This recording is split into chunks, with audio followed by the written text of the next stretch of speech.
네, 제주 지역 하수에서 마약 성분이 4년째 검출되고 있다는 소식 이 시간을 통해 전해드렸는데요. 제주에서 마약 사범의 재범률이 60%로 전국에서 가장 높지만 이 마약 인식도는 전국 최하위를 기록해 대책 마련이 시급합니다. 이소영 기자입니다. 마약 재활 치료를 돕는 한 통합지원센터. 해마다 필로폰과 대마는 물론 중독성이 더 강한 코카인과 엑스터시 등 다양한 마약을 접한 환자들이 늘고 있습니다.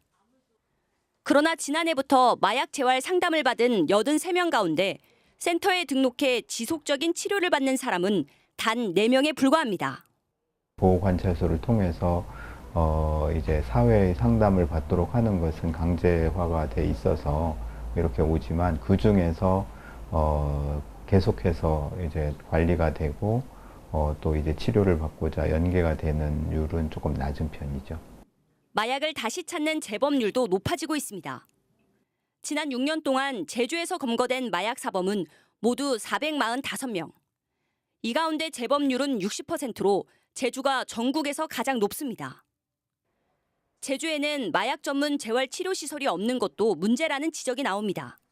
시도별로 한 군데씩은 전부 있는데 타시도인 경우에는 치료하는 사람도 많아요.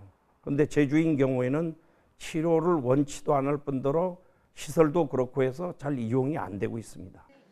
또 마약류의 위험성에 대한 인식이 낮은 것도 문제입니다.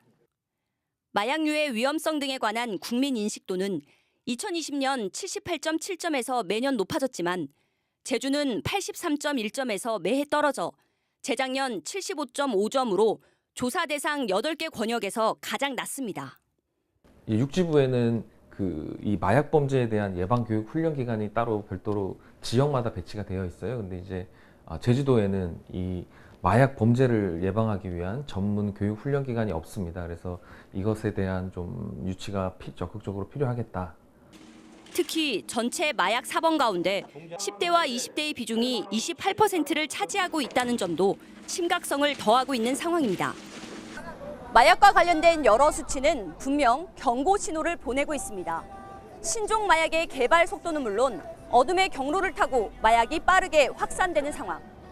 우리 모두가 경각심을 가져야 할 때입니다. MBC 뉴스 이소연입니다.